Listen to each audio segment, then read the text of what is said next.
Então, boa tarde a todos. Acho que todos me escutam bem. Nós vamos dar início, então, à defesa de mestrado da aluna Pamela Natelli, minha orientada no PPG-FA. Então, a gente vai contar hoje com a presença da banca avaliadora, que é o professor Neilo Trindade, do Instituto de Física da USP. Agradeço a presença do professor Neilo. O professor Neilo é graduado em Física pela Unesp, com mestrado e doutorado em Tecnologia de Materiais pela Unesp e pós-doutorado no Departamento de Física da Clemson University nos Estados Unidos. Ele atua no programa de pós-graduação em Física da USP e também no programa de pós-graduação em Ciência e Tecnologia de Materiais, o POSMAT da Unesp. Ele tem experiência na área de Física e Ciência dos Materiais, atuando principalmente com detectores de radiação baseados em materiais naturais e sintéticos, instrumentação para detectores e pesquisa em ensino de radiação e radioatividade, além de ser bolsista produtividade do CNPq. Então, agradeço imensamente a presença do professor Neilo. E temos aqui também o professor Emilson Viana, que é do PPG-FA. O professor Emilson, então, ele é formado em Física pela UFMG. Ele está aqui no nosso departamento já desde 2014. Ele chefia o Laboratório de Pesquisa e Caracterização de Nanomateriais e Nanodispositivos. Ele é professor permanente do PPG-FA, líder do grupo de pesquisa em biooptoeletrônica orgânica, aqui da UTFPR. Na UFMG, ele teve titulação de doutor com pesquisas em nanotecnologia e nanociência. Ele desenvolve diversos trabalhos na área de matéria condensada e tem trabalhado também com a aplicação de nanotecnologia para desenvolvimento de detectores OSL. Então, agradeço imensamente a presença do professor Emilson por ter aceito o convite. E agora eu vou apresentar um pouquinho da Pamela, né? A Pamela, a gente se conheceu no período da pandemia. A Pamela é licenciada em Física pela Universidade Federal de Rondônia. Ela também tem uma outra graduação, né, na área de gestão financeira. Ela possui também especialização lato sensu em administração e gestão de instituições públicas pelo Instituto Federal de Rondônia. Atualmente, ela está aqui com a gente no PPG-FA, trabalhando na área de dosimetria das radiações. E ela também atua como professora na educação básica no governo do estado do Paraná e tem experiência no ensino tecnológico e já foi algumas vezes professora no Instituto Federal de Tecnologia. Então, para mim é um momento muito especial a defesa da Pamela, porque eu vi todo o esforço dela. Ela veio de Rondônia, ela veio de outra cidade, né? Infelizmente, ela não estava com bolsa durante esse período, não teve bolsa no PPG-FA, mas ela encarou o desafio, ela se mudou, ela veio, ela realizou o trabalho dela que ela vai apresentar agora. Então, de antemão, eu já te parabenizo por todo o seu esforço, por toda a sua trajetória. E fica calma, tranquila, você tem aí em torno de 40, 50 minutos para fazer a sua apresentação. Tá bom? Obrigada, professora Ana. Bom, primeiramente, eu quero agradecer imensamente, né, a professor Neilo e o professor Emilson por ter aceitado o convite em participar da minha banca de defesa do mestrado. Agradeço também a professora Ana pelas palavras aqui na frente. No finalzinho, eu falo mais um pouquinho. E agradeço a participação da minha família, que está aí, ou de quem estiver assistindo, e do Guilherme, que está aqui presente. Tá?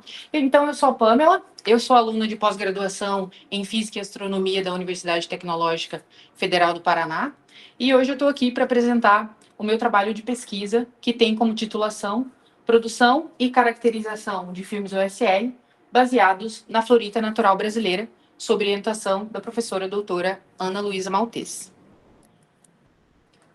A apresentação está dividida em algumas partes. Então, a primeira parte, eu vou falar um pouquinho da motivação do trabalho, a dosimetria OSL, vou comentar sobre os detectores de radiação ionizante, a dosimetria em 2D, o fenômeno da luminescência e o fluoreto de cálcio, que é o material utilizado no trabalho. Na sequência, eu trago os objetivos do trabalho, os materiais e os métodos que foram utilizados para esse trabalho, os resultados obtidos, as considerações finais e a referência. E as referências, né? Então vamos começar. Para começar, eu trouxe vou falar um pouquinho dos detectores de radiação ionizante. O que são esses detectores de radiação ionizante? São materiais que eles são sensíveis à radiação ionizante e eles são utilizados na dosimetria para identificar ou quantificar a dose que o meu material está recebendo. Para que esse material ele seja considerado um bom detector de radiação ionizante, eu preciso considerar algumas características, que são alta concentração de armadilha para elétrons buracos, que eu vou comentar um pouquinho mais lá na frente, alta sensibilidade, eu preciso que o meu material tenha estabilidade de armazenamento dessas armadilhas, tenha boa reprodutibilidade e homogeneidade, ampla faixa de linearidade do sinal com a dose, uma pequena variação da resposta com relação à energia, e eu preciso que esse material seja de fácil tratamento, tenha um fácil tratamento de reutilização, e claro que esse material tenha um custo acessível e seja de fácil obtenção. Dentre os materiais disponíveis para dosimetria, no topo do desenvolvimento das aplicações dosimétricas está a dosimetria em 2D. O que é essa dosimetria em 2D?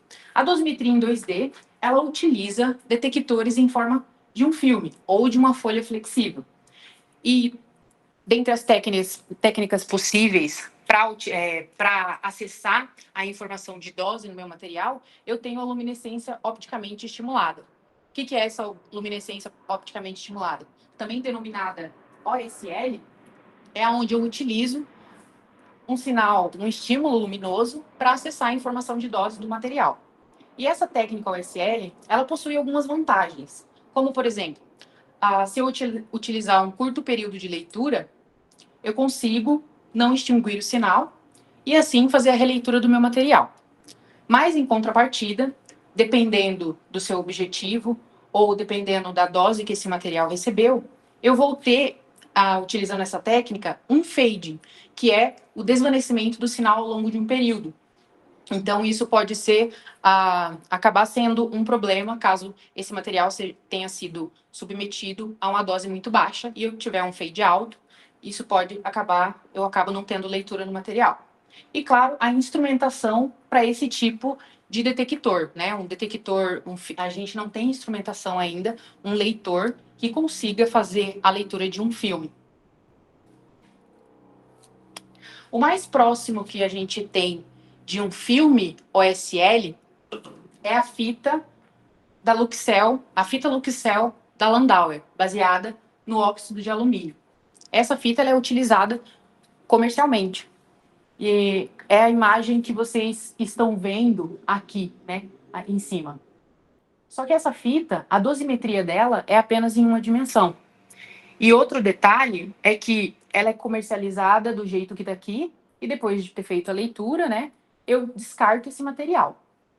Mas alguns autores vêm trabalhando, vêm estudando outros materiais para dosimetria em 2D, que é o caso do trabalho da Patrícia Gasparian, publicado na Oxford, onde ela, inclusive, traz esse gráfico aqui, que é o mapa bidimensional da dose que o filme recebeu, e o trabalho também da Torquato, publicado na Revista Brasileira de Ciência das Radiações.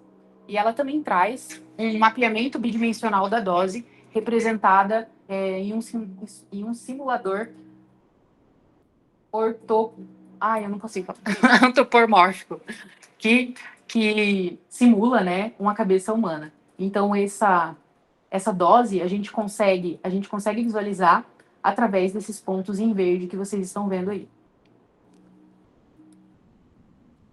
Então, o trabalho da Patrícia, ela produziu e analisou as propriedades dosimétricas de filmes OSL baseados no sulfato de cálcio para utilização em dosimetria radiocirúrgica. Ela verificou que esse material, né, o sulfato de cálcio dopado com európio, ele é adequado para fazer um filme, para compor um filme. Também observou que esse filme ele pode ser limpo com um fácil tratamento, que é o tratamento óptico. Apresentou boa repetibilidade, menor do que 3%, uma linearidade para a faixa de dose de 5 a 25 Gray. Apresentou também um sinal luminescente estável, ou seja, o fading do material que ela trabalhou foi de 2 dias após a irradiação. E ela concluiu que esse material pode ser utilizado para altas doses, que é o caso da radioterapia, garantindo assim, né, a qualidade no tratamento que o paciente está recebendo. O trabalho da Torquato, ela buscou descrever o uso de folhas detectoras OSL baseadas no fluoreto de cálcio, comparando as doses que o filme recebeu com a câmara de ionização, que é o padrão ouro, que legalmente é utilizado a câmara de ionização. Para validação dessa dose também na radiocirurgia. Ela concluiu com esse trabalho, né, que as folhas apresentaram boa resolução espacial comparada com a câmara de ionização, então eu consigo fazer um mapeamento bidimensional da dose diferente da câmara de ionização, onde eu meço a dose em um determinado volume. Os resultados que ela obteve do filme foi compatível com a câmara de ionização, que é o padrão ouro, e esses filmes podem ser empregados no controle de qualidade de dose para pacientes que estão sendo submetidos à radiocirurgia. Nos materiais que fazem uso da técnica OSL, é observado o fenômeno da luminescência. E esse fenômeno pode ser explicado pelo modelo de bandas de energia dos sólidos, representado nessa figura que vocês estão vendo aí na tela. Então, aqui eu vou ter a energia e o tipo de material. Em verde, eu tenho representando a banda de valência, ou também denominada estados vazios. Em azul, eu tenho representando a banda de condução, ou também denominada estados cheios. E entre essas bandas, eu tenho uma região denominada banda proibida, aonde não permutam as minhas cargas. Então, a luminescência, ela ocorre geralmente em cristais, isolantes ou semicondutores. Por quê? Se vocês observarem a banda proibida, o espaço entre a banda de valência e a banda de condução, ela tem uma energia de gap maior. Então, por esse motivo, o fenômeno da luminescência pode ser observado em semicondutores e isolantes. Mas só isso é suficiente para eu observar a luminescência? Não. Só o fato desse material ter uma energia de gap maior não é suficiente para eu ter o fenômeno da luminescência. Eu preciso que esse material apresente defeitos. O que são esses defeitos? Os defeitos, eles são espaços vazios ou vacâncias que estão representados aí na setinha, ou também átomos que não fazem parte da rede cristalina do meu material. Esses defeitos a gente pode obter em laboratório ou pode ser intrínseco do material. E o que vai acontecer, né? Quando eu tenho esses defeitos no material, ele cria subníveis de energia na minha banda proibida. Então, aqui, na imagem à esquerda, nós temos os subníveis de energia dentro da banda proibida, em um, representando centros de recombinação, em 2, a armadilha de elétrons, e em 3, a armadilha de buraco.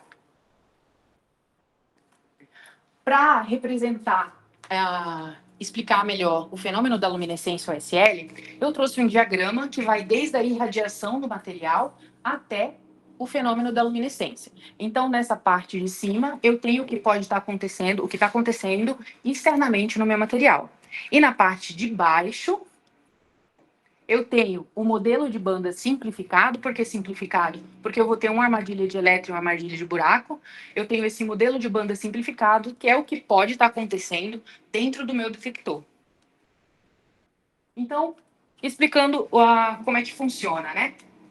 Primeiro eu vou ter a exposição do meu detector de radiação ionizante a uma fonte de radiação ionizante. E o que vai acontecer? Esse material vai absorver energia. Absorvendo energia, o elétron que está na banda de valência pode migrar para a banda de condução. E percebam que, quando ele faz a migração para a banda de condução, ele deixa um espaço vazio aqui na banda de valência. E tanto esse espaço vazio quanto o elétron pode permutar pelo meu material, pode caminhar pelo meu material, podendo ser armadilhado nas armadilhas que estão dentro da banda proibida. E aí, em B, a gente tem o período denominado período de latência, O que é esse período de latência? É quando eu não tenho mais a movimentação das cargas. E essa movimentação, esse período, né, ele é indefinido. A não ser que eu venha com uma determinada fonte, que pode ser, por exemplo, uma fonte luminosa, forneço energia, né, irradio, exponho esse material a uma fonte óptica de comprimento de onda específico, fornecendo energia para esse material. Esse elétron, então, ele recebe essa energia e pode voltar para a banda de condução. E ao voltar para a banda de condução, ele pode migrar para sítios específicos fazendo a recombinação, ali na banda proibida. E quando ele faz essa recombinação, eu tenho a emissão do sinal luminescente. A probabilidade de escape dessas cargas que estão nas armadilhas, de saírem dessas armadilhas, ela é dada por sigma φ. O sigma é a minha seção de choque de fotoionização, que vai depender do quê? Vai depender do defeito que o meu material possui e, consequentemente, do nível de energia que vai estar essa carga. E o φ, que é o fluxo de fótons incidente, depende da intensidade da minha fonte luminosa. E como é que eu faço, então, para associar essa intensidade USL com a dose que o meu material, que o meu detector recebeu? A gente consegue fazer essa associação, se o meu material for dosimétrico, através da curva de emissão USL, em função do tempo. Então, eu trouxe como exemplo o gráfico que está aparecendo aí na tela. Essa é uma curva USL de primeira ordem, onde eu tenho apenas uma armadilha de buraco e uma armadilha de elétron. O N0, ele representa a concentração de cargas inicial. Então, percebam que, quando eu tenho N0 aqui, eu vou ter uma curva de intensidade USL. Se eu duplico esse N0, 2 vezes N0, o que vai acontecer com essa curva? Eu também duplico a intensidade USL. E como que eu duplico a concentração de cargas inicial? Aplicando uma dose maior. Então, através dessa curva, a OSL a gente consegue associar com a dose. Se eu reduzo pela metade a concentração de cargas inicial, eu também reduzo a curva de emissão OSL. E como que eu reduzo a concentração de cargas inicial? Também reduzindo a quantidade de dose que o material recebeu. Então, o N0, ele depende apenas da dose de radiação que o material foi exposto. A intensidade OSL, ela vai ser proporcional à taxa de variação da concentração de cargas com o tempo, que vai ser igual a N0 vezes P vezes E menos PT. Então, essa área abaixo da curva, que é a OSL total, a gente associa com a dose que o meu material recebeu. Uma característica interessante da OSL, um ponto positivo que eu comentei, é o fato de a gente conseguir fazer a releitura do material. E essa releitura, ela pode ser provada, vamos dizer assim, através do gráfico de emissão OSL. Então, eu tenho... O que acontece, né? Utilizando um curto período de estimulação, que é as setas que estão em vermelho, o que vai acontecer? Uma pequena porcentagem das cargas aprisionadas nas armadilhas vão ser liberadas. Então, eu vou ter todo o restante da curva para fazer a releitura do material. Eu consigo fazer a releitura do material. E a intensidade OSL inicial, como esse tempo de estimulação vai ser muito pequeno, a exponencial ela vai a 1, então sobra N0 vezes P. O material utilizado nesse trabalho foi o fluoreto de cálcio, ou também denominado mineral fluorita. Dentre as propriedades físicas que esse material possui, né, ele é um sólido isolante de banda larga não metálico, e ele contém variadas cores, como está representado aí nessas imagens, dependendo do local de extração desse mineral. Então, em A, eu tenho representando a fluorita dos Estados Unidos. Na letra B e na letra C, eu tenho um mineral de diferentes regiões da Turquia. E na letra C, um mineral provindo da China. A composição desse material é 51% de cálcio e 49% de flúor. E por que eu utilizo a fluorita no trabalho, né? Esse mineral, o fluoreto de cálcio. Por que eu utilizo o fluoreto de cálcio? Esse mineral é um mineral natural, ou seja, ele já vem com os defeitos intrínsecos no material. Eu não preciso utilizar nenhum processamento para obter esses defeitos. Consequentemente, se eu não utilizo nenhum processamento, o custo de utilizar o fluoreto de cálcio é relativamente baixo. E é um material também de fácil obtenção. No Brasil, 60% da extração está no Paraná, 36,5% em Santa Catarina e 3,4% no Rio de Janeiro. Esse material também já vem sendo estudado como um possível dosímetro OSL por alguns autores, e esses autores concluíram que esse material tem alta sensibilidade à radiação, que é uma das características que eu mencionei inicialmente, larga faixa de dose e resposta linear e alta sensibilidade. A imagem que está apresentando, as imagens que estão apresentando aí para vocês, são de fluoritas aqui do Brasil, de diferentes regiões do Brasil. Em A, eu tenho a fluorita procedente da Bahia, aqui a do meio é a fluorita do Rio Grande do Norte, e em C é a fluorita de Santa Catarina. A fluorita utilizada nesse trabalho, ela provém de Criciúma, Santa Catarina, e ela também já vem sendo estudada como um possível dosímetro TL, termoluminescente, há 3 décadas. A cor dela é roxa esverdeada, a gente consegue visualizar isso, o mineral, né, do lado esquerdo, na foto da esquerda. E na foto da direita, eu tenho o fluoreto de cálcio em grão. E quais são as vantagens de se utilizar um filme OSL baseado no fluoreto de cálcio? Bom, aí eu junto as vantagens de um filme, eu junto as vantagens da OSL e as vantagens do fluoreto de cálcio. Então, a gente tem que filmes OSL baseados no fluoreto de cálcio, eu consigo fazer um mapeamento bidimensional da dose. Além disso, com a técnica OSL, eu consigo fazer a releitura dos dados desse material.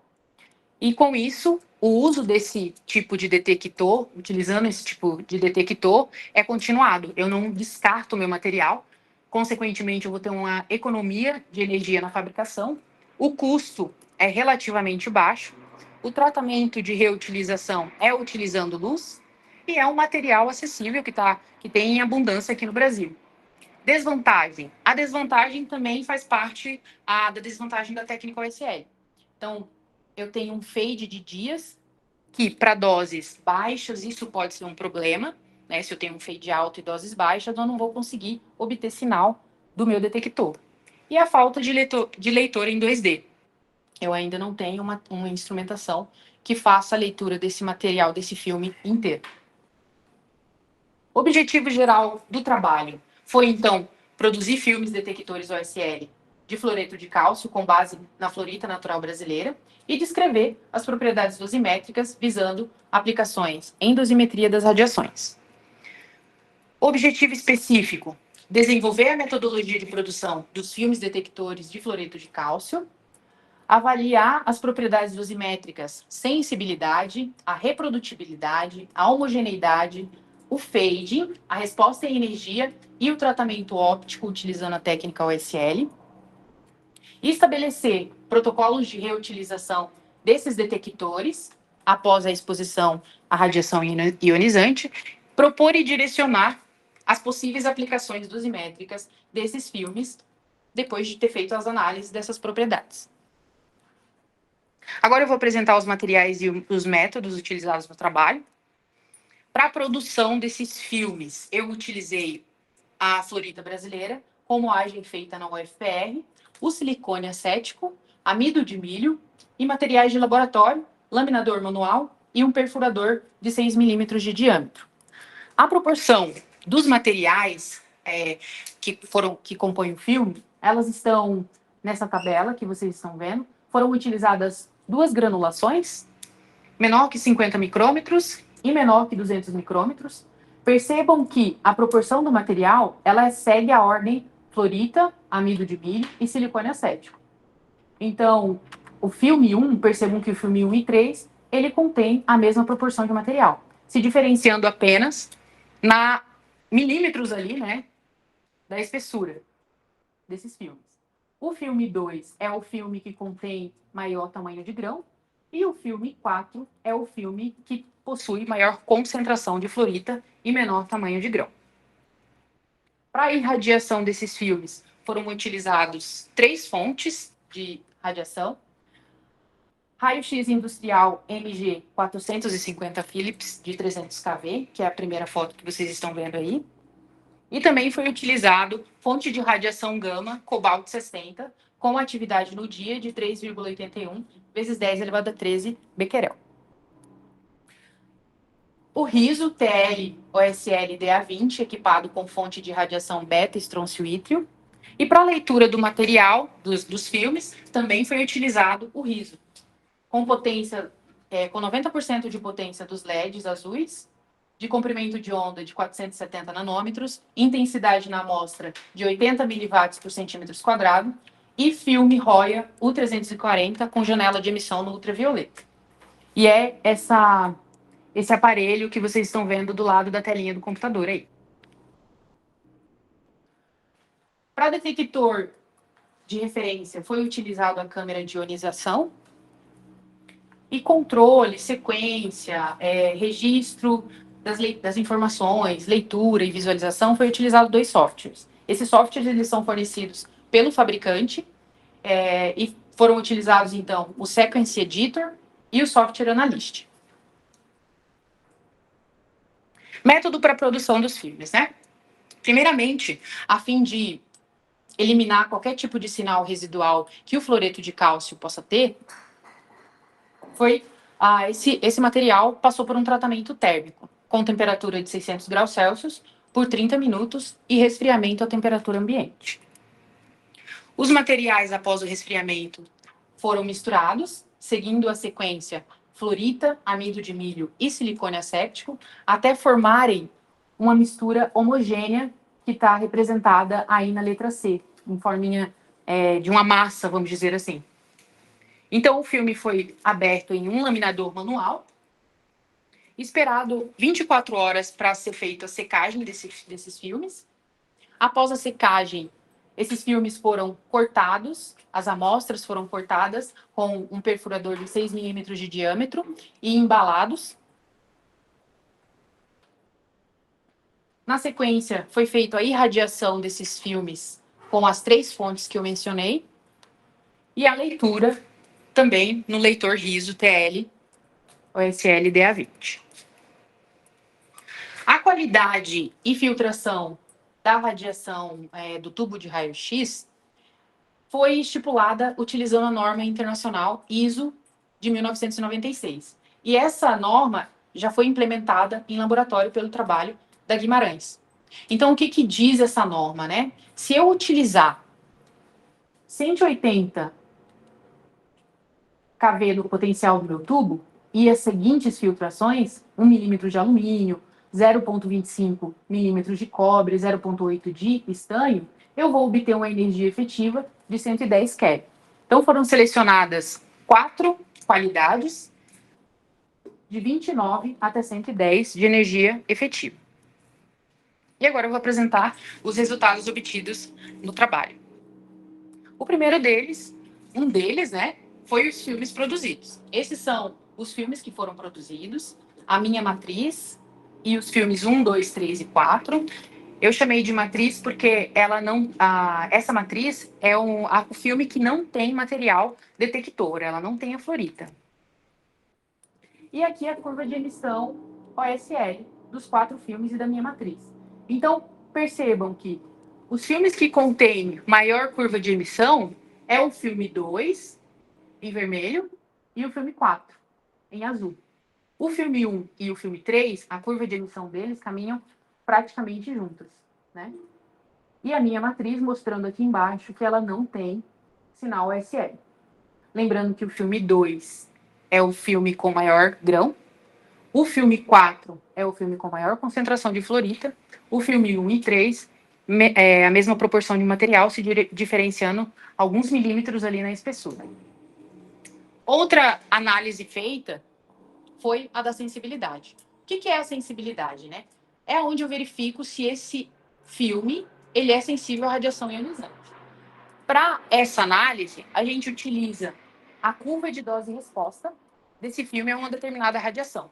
Como exemplo, eu trouxe a curva de dose e resposta do filme 1, a partícula beta-estroncilítrio, né? E a sensibilidade obtida através do ajuste linear. Então, eu tenho do lado esquerdo a curva de dose e resposta considerando a intensidade OSL inicial e do lado direito considerando a intensidade OSL total. O ajuste linear foi do tipo y igual a A mais bx, e o meu B, que é o coeficiente angular da reta, representa a sensibilidade do material. Essa tabela apresenta, então, a sensibilidade dos 4 filmes. Então, considerando o sinal inicial e o sinal total, o filme que apresentou maior sensibilidade foi o filme 2, que contém maior grão de fluorita. E o filme 4, que contém maior concentração de fluorita. E todos os filmes, né, tiveram um coeficiente angular, um R quadrado de 0,9. Ou seja, né, a intensidade OSL, ela é linear com a dose. Conforme eu aumento a dose no meu material, eu também aumento a intensidade OSL. A próxima análise realizada no trabalho foi o da reprodutibilidade, que eu comentei também inicialmente, né, que é uma das características. O que é essa reprodutibilidade? Na reprodutibilidade, eu verifico a consistência do sinal luminescente desse filme. Então, para isso, eu utilizei o coeficiente de variação de 5 amostras OSL dos filmes 1, representado na letra A, filme 2, representado na letra B, filme 3, em C, e do filme 4, após irradiação e leitura OSL. Então, assim, como é que foi feito isso, né? Eu peguei diferentes partes, 5 amostras de cada um dos filmes, de diferentes partes, irradiei com 11 miligramas, fiz a leitura e irradiei novamente. Calculei a média dos valores obtidos, o desvio padrão e a razão entre o desvio padrão e a média, eu tenho o coeficiente de variação de cada um deles. De cada um das amostras do filme. As barras em amarelo, elas representam a intensidade OSL total. As barras em laranja representam a intensidade OSL inicial. Calculando, então, a média desses coeficientes para cada um dos filmes, eu vou ter que o filme que apresentou menor coeficiente de variação, consequentemente, boa reprodutibilidade, é o filme 1, com 6,7%. E o filme que apresentou maior coeficiente de variação foi o filme 4, com 12,2%, considerando o sinal OSL total, as barras em amarelo. Considerando a intensidade OSL inicial, o filme que apresentou menor coeficiente de variação foi o filme 4, com 2,3%, e o filme que apresentou maior coeficiente foi o filme 1, de 9%. Ambos os filmes, né, possuem a granulação de 50 micrômetros. Menor granulação, né? A próxima análise feita foi da homogeneidade, então eu verifico se esses detectores de um mesmo filme apresentam a mesma resposta após irradiação, leitura e tratamento. Para a gente conseguir essa análise, né, eu calculei a intensidade OSL média de 5 amostras de um mesmo filme e respectivo coeficiente de variação do filme OSL, considerando a dose de 11 miligramas e tempo de estimulação total de 300 segundos. Então, como é que foi feito isso, né?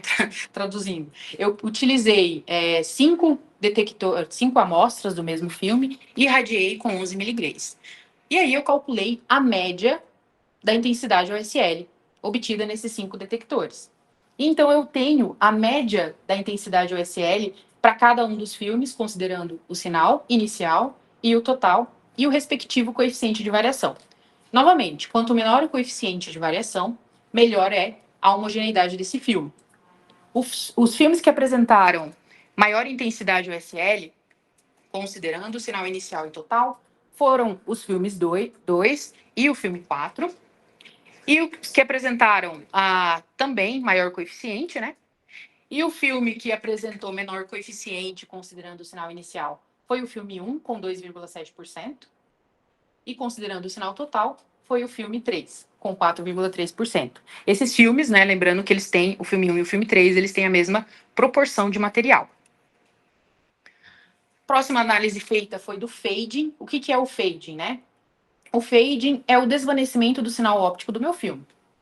Então, eu verifiquei com a média do sinal remanescente após diferentes períodos a intensidade OSL inicial de 5 detectores do filme 4.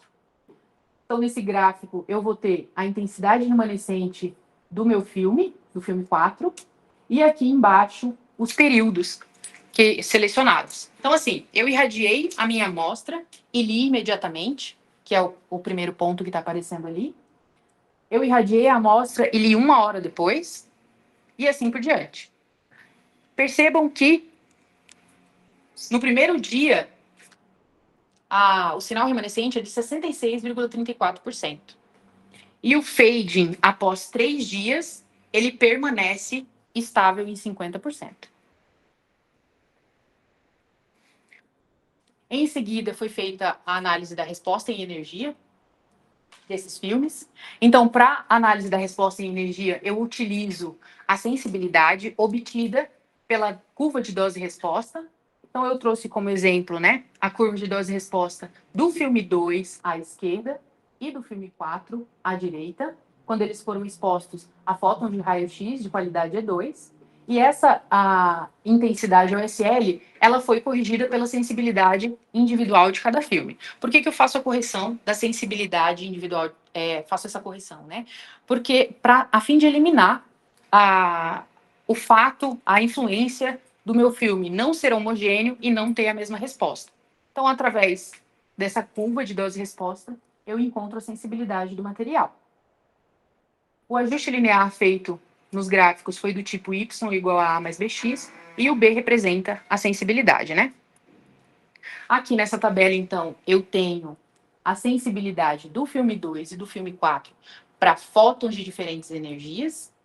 A qualidade E1 é referente ao cobalto 60. E as outras qualidades é referente aos raios-x. Então, o que a gente pode ter aqui, né? Observar aqui. Que todos os filmes, que os 4 filmes, obtiveram diferentes sensibilidades para diferentes energias. E com os valores dessa sensibilidade, a gente plota o gráfico da resposta em energia relativa ao cobalto 60.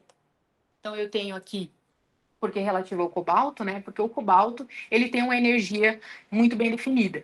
Então, aqui eu tenho o filme 2 à esquerda e o filme 4 à direita. Percebam que a resposta em energia dos 2 filmes, ela muda de acordo com a energia do fóton, né? E também, para baixas energias, se eu considerar os 3 primeiros pontos aqui dos gráficos, o filme 2, ele tem uma resposta aumentada. E para altas energias, o que acontece, né? O filme 2 apresenta menor resposta em energia quando eu faço a comparação com o filme 4.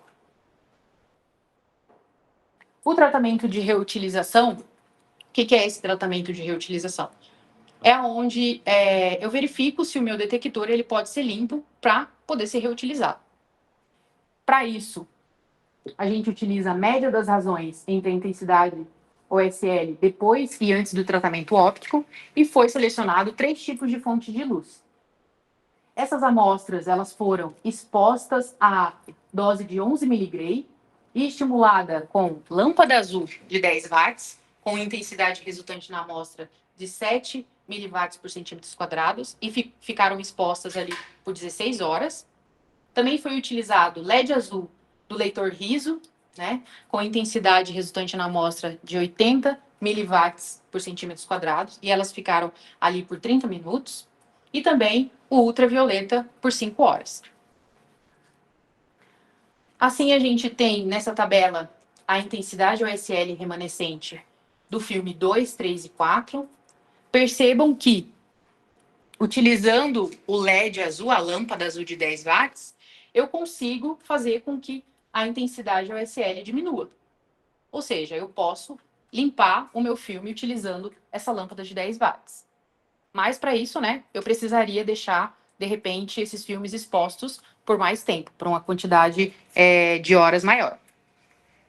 No riso, o filme 4, ele foi limpo, o sinal remanescente dele é de 2,8%. Já no ultravioleta, o sinal aumentou, ao invés de diminuir. Então, eu não consigo limpar o meu material utilizando o ultravioleta.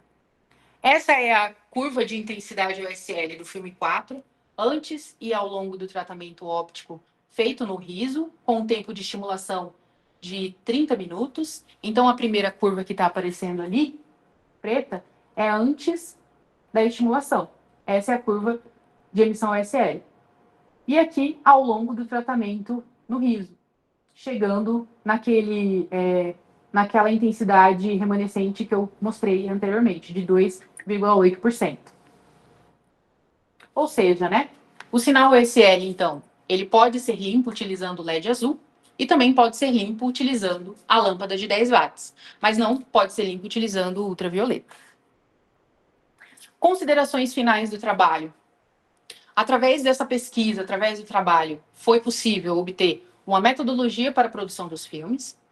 Os filmes OSL que foram produzidos, eles apresentaram propriedades dosimétricas adequadas para diferentes aplicações. Eu caracterizei a resposta em energia para fótons de alta e baixa energia, próximo daquelas que são utilizadas em radioterapia e diagnóstico por imagem, né, na faixa de keV a MeV. Esses filmes apresentaram ampla faixa de dose-resposta, resposta linear, de miligray até gray. Apresentaram também boa reprodutibilidade e homogeneidade. O fading do filme foi estável após 3 dias. E o tratamento de reutilização é relativamente fácil, porque eu utilizo a energia luminosa. Eu utilizo luz para limpar o meu filme. Como a vantagem, né? Qual que é a grande vantagem, então, de ter filme OSL baseados na fluorita? É o fato de eu ter produzido filmes de origem nacional, com uma metodologia relativamente simples, utilizando um material que não precisa de nenhum processamento, dopagem, para a gente ter os defeitos. E esse material, ele pode ser, inclusive, reutilizado. Aqui, as referências do trabalho. E antes de finalizar, eu quero deixar registrado aqui o meu agradecimento a todos os professores da parte de dosimetria, do departamento de dosimetria lá da USP, né, que ajudaram durante esse processo. Essa fotinha que vocês estão vendo aí é com a professora Elizabeth Yoshimura. Ela é uma grande referência na área. Quero agradecer também a minha orientadora por não ter desistido de mim, a gente ter continuado. E essa outra foto que vocês estão vendo aí é da minha tia. Ela não está mais entre a gente, mas ela é a razão de eu ter migrado para a área de física médica, física das radiações, a tia Ledinha. Então é isso, meu muito obrigado para quem está assistindo aqui, para quem está assistindo online. E é isso.